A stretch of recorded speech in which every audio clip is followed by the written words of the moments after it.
this is secured by the Patriots. So an onside kick fail in the first quarter. Not sure I completely see the logic there. It's not apparent, is it?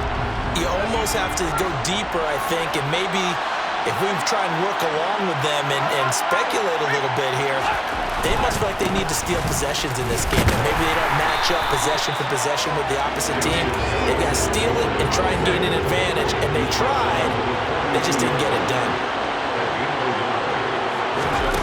On 2nd and 9, Jones complete. Hunter Henry with the grab. And he'll be brought down inside the 40-yard line. This defense looking for an early stop. This is 3rd down and 6. The connection here with Nelson Aguilar. And he will have a Patriots first down as they're able to get the 3rd down conversion. Well, that certainly has to feel good. It's not all the time that the play caller should get all the credit. Sometimes I think in the huddle, the quarterback just says, hey, who's going to make a play for me? I just need something right here. And the end result there, nice first down. Drive keeps moving. Offside, defense. Well, we looked at each other right when he flinched. We knew that that flag was coming. Yeah, offsides, easy call, mark off the 5, and keep it moving. Harris running straight ahead, and he's only going to get a yard from the 20 to the 19.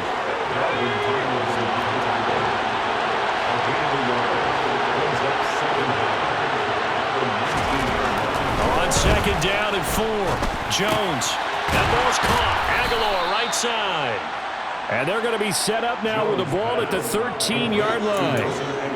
First drive of the game. We did see this in practice, didn't we? Because they allowed us to stay and watch and see what the opening script would be, even though we don't know the exact play calls. That looks a lot like what we saw them execute, doesn't it? It really does. And he's in. Touchdown, Patriots. Damian Harris, a 13-yard touchdown run. And the Patriots get the upper hand as they're on the board first here this afternoon.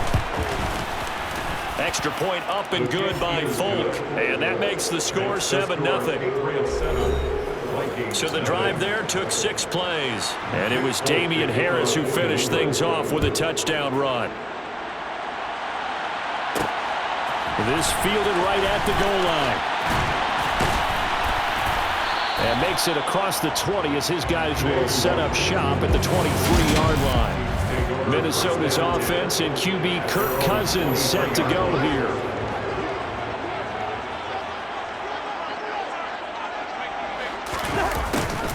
They'll start out here with a jet sweep. And he'll get this one up to the 26.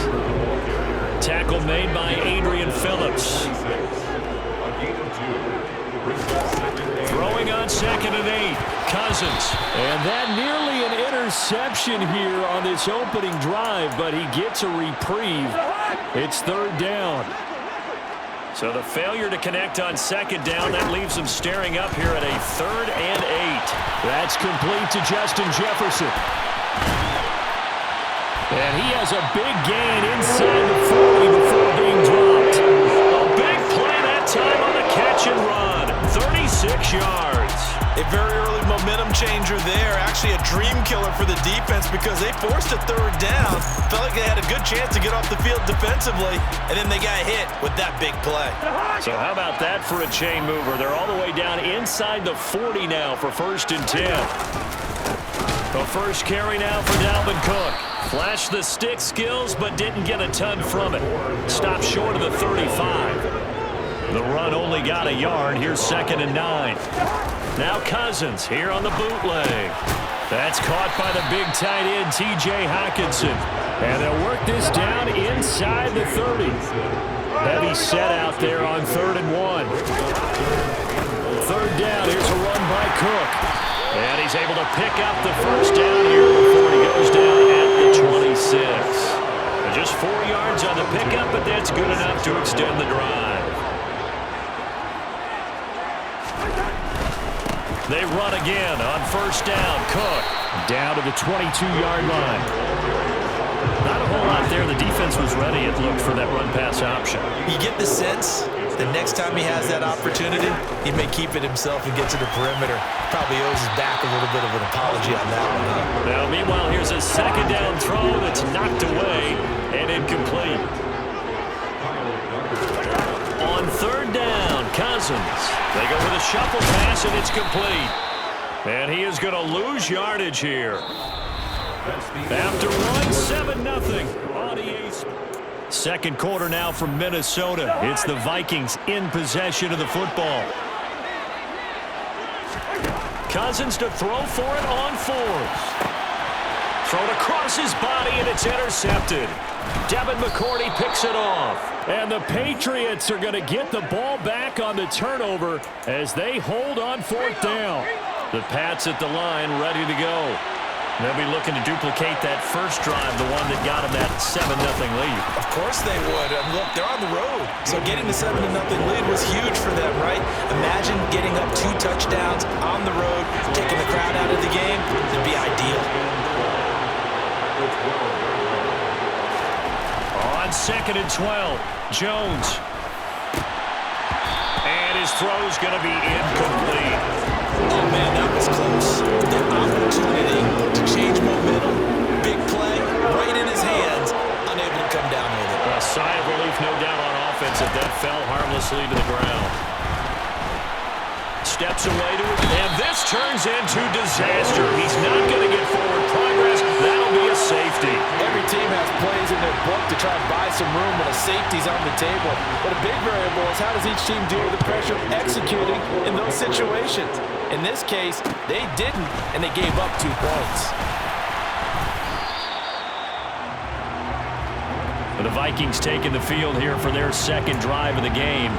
As the offense comes out here, Charles, remember they threw the interception last time out, but they were moving the football down the field. Looked like they were going to have a sustained drive that ended in points, but then the pick ensued. And because of that, there's no way you can call the last drive a success. Yes, there are things to build on because they found some play calls that work. Now, they've got to build another drive and find a way to avoid the turnover that plagued it on the last one. Pass is tipped, but he's still able to bring it in. And able to get this one across the 45 before he's brought down. Second catch for him today, and it'll wind up a first down. Sometimes those tip balls turn out to be like a pinball, just bounce all over the place. Everyone's got to go up and get it. In this case, we talk about tip drills for defensive players like you, but what about the offensive guys? They do any tip drills? I think they work on it as well, oftentimes in the Hail Mary situations, because you're actually counting on a ball being tipped to give you an extra chance to catch it. They use that training well. On second and very short, Cousins. The Pats are going to get there. Down he goes. Devon Godshaw getting in there and dropping it. Just not much a quarterback can do there, CD. The pressure was in his face almost instantaneously. Led to a very quick sack. Third down, Dalvin Cook. And he's going to have the first down at about the 38. Move the chains, a gain of 7 on third down. So here's a 1st and 10 at the 38. To throw is Cousins. Out route to Jefferson, and he's got it. And they'll get this one to about the 20-yard line. Another good completion on the drive as the Vikings have a first down.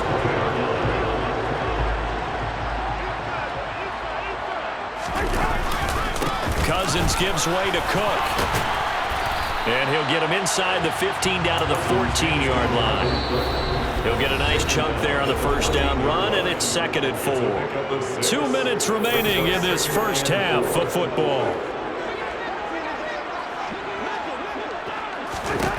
On 2nd down and 4, Cousins. And it's caught in the end zone for the Viking touchdown by Justin Jefferson. 14-yard touchdown. And the Vikings have taken the lead. Joseph connects on the extra point, and the lead is now 2. So that drive takes him down the field in 8 plays. And it was all capped off by Justin Jefferson's touchdown reception. Now Joseph tees it up to kick off following the touchdown. No run back here for Jones. A touchback.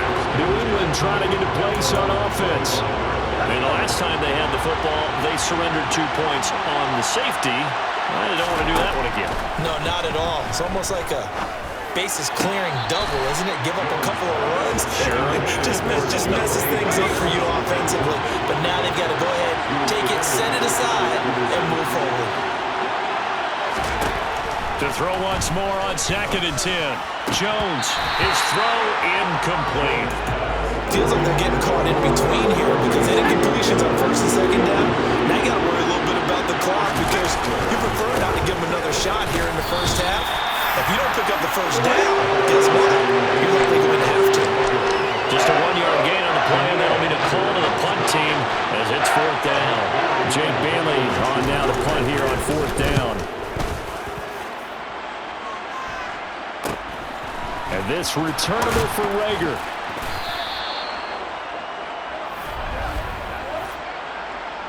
Holding, receiving team. So holding there on the return, and that'll back him up to start the next drive. Yeah, that's a pretty easy call right there, partner. I think when the officials look in their manual and see the expression, jersey getting pulled, that's a flag coming out every time. Call it a gain of 6 on the play, and that will bring up 2nd down. Now Cousins, and he can't escape, and down he goes. It'll be a loss of only a couple on the sack, but now it'll bring up 3rd down. No, bottled up, fumble. It's out, it's loose. And the ball ends up out of bounds, so it'll be a loss on the play. He's thankful right now for that sideline because it could have been a fumble loss, instead just a fumble, though they will have to punt it down. You're right about that, but do you think there's ever been a player happier to see his own punter go on the field than him? No. I mean, not at all, right? How fortunate is he that they got a chance to punt it away, and it's not just a turnover at the spot. All right, hang on. We'll jump over halftime. So we've reached halftime here in Minnesota with the Vikings on top. And we welcome you back live now inside the booth alongside Charles Davis. I'm Brandon Gordon, set and ready to rock for the 3rd quarter. The Vikings have to like their position. They've got the lead. They get this football as well as we are back and underway for the 2nd half. And good coverage there on special teams as they'll get him down shy of the 20. Justin Jefferson and the rest of this offense, they've got their helmets back on and they're ready for this next series. And I know that they've double-teamed him a couple times, but not a ton. Whatever they're doing isn't working. He's up over 100 yards. We'll see how they adjust. And when they do that, they weaken their defense in other places as well. And how many times have we done games where we've seen a guy have a big game like this, but it's usually not by himself, is it? Right. Usually it opens it up for other people to have big games as well. And he'll get a few yards here to the 34. The last run good for 2. Here's 2nd and 8. Throwing is Cousins. Throw left side, taken in by Jefferson. And he slips up past the 45 before being tackled.